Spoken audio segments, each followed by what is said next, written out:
Salam geng, racun kali ini kita ada Samsung Galaxy A56 5G, siri pertengahan ataupun mid-range terbaru daripada Samsung yang mungkin akan buat korang terpikat. Tapi sebelum tu kan, sebelum saya racun korang lebih dalam ni, ada fakta menarik yang korang kena tahu tau. Yang mana kan, Galaxy S series ni sebenarnya dia lagi popular daripada line up flagship S series yang lain. Kalau korang tengok balik kan, sejak 2023 lagi, model macam A54, A55 ni, diorang dah dominasi senarai 10 smartphone paling laku pada quarters 2 tahun 2024-2023. So, apa sebenarnya yang buat siri A ni lagi best daripada model Samsung yang lain? Adakah dari segi spek, harga ataupun features dia? So, kalau korang nak tahu, jom kita mulakan racun sekarang.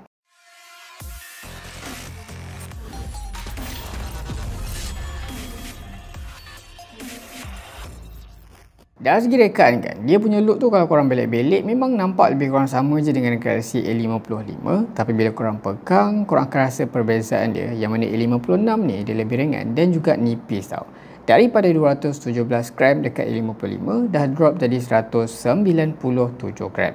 Walaupun tak jauh sangat perbezaan tu kan, tapi untuk penggunaan yang lama memang terasa lebih selesa dekat tangan pegang A56. Selebihnya dari segi kapasiti bateri, dia punya frame, posisi button, flat screen semuanya masih kekal sama. Cuma kan dari segi visual ni, apa yang membezakan A55 dan juga A56 ni, korang pun nampak sendirilah sangat-sangat ketara, ada dekat bahagian modul kamera. Kalau before ni, modul kamera tu dia follow flagship series tau, jenis floating lens dekat belakang.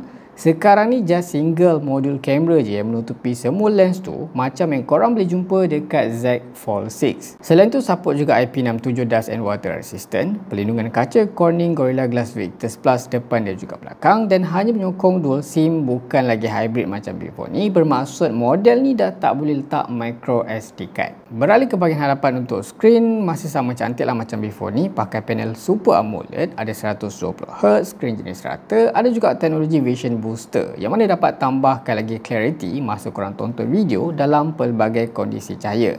Support juga HDR dan juga stereo speaker Dolby Atmos yang menambahkan lagi shock masa korang menonton movie. So, untuk improvement yang Samsung buat kan dekat A56 ni compare dengan A55 tu, ada dekat bahagian size screen yang kali ni lebih besar sikit lah, 6.7 inci compare to 6.6 inci dekat model previous, dan ada peak brightness yang cecah 1200 nits berbanding 1000 nits dekat A55. Bermaksud kan lebih selesa lah untuk penggunaan di bawah cahaya matahari, sesuai untuk korang yang kerja memang kerap terdedah direct terus cahaya. Kalau untuk bezel ni, apa yang saya perasan tak jauh sangat perubahan, still nampak tebal macam previous model juga. Sebelum kita masuk dekat features lain, suka saya nak share dulu dekat korang software dia, sebab part ni antara benda yang membuatkan ramai tertarik lah dekat model ni.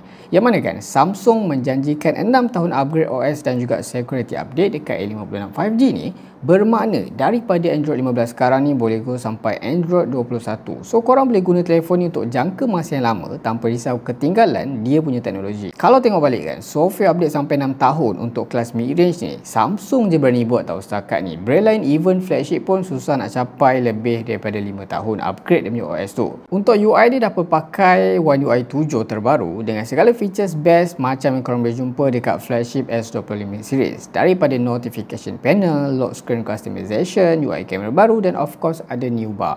Dari segi AI pun tak ketinggalan lah, yang ni memang salah satu highlight features yang ada dekat model-model Samsung, yang mana kali ni Samsung panggil AI yang ada dekat dalam A56 ni sebagai Awesome Intelligence. Ada base face, auto trim, circle to search, object eraser dan banyak lagi lah tersumbat dekat dalam model ni.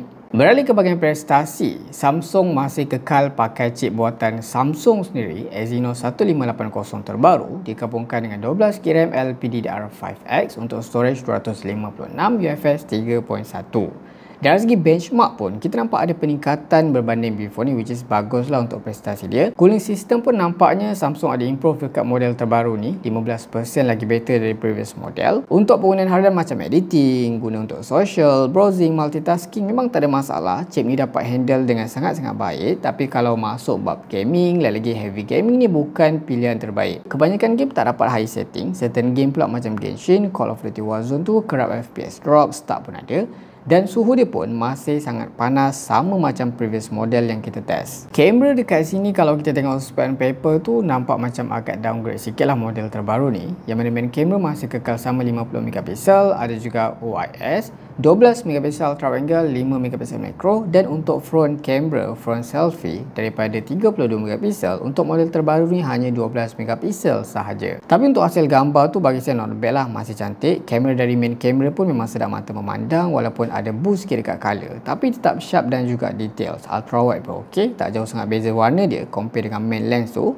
Telephoto pun nice, dan untuk low light ni nampaknya Samsung semakin improve untuk S series ni. Gambar nampak lebih dope dan penuh dengan detail. Selebihnya untuk bateri, kapasiti bateri yang ditawarkan dekat A56 5G ni nampaknya masih kekal sama je, 5000mAh. Yang Samsung improve, yang Samsung tingkatkan tu ada dekat banyak pengecasan. Daripada 25W sekarang dah pun jadi 45W. Bermaksud masa pengecasan akan lebih pantas.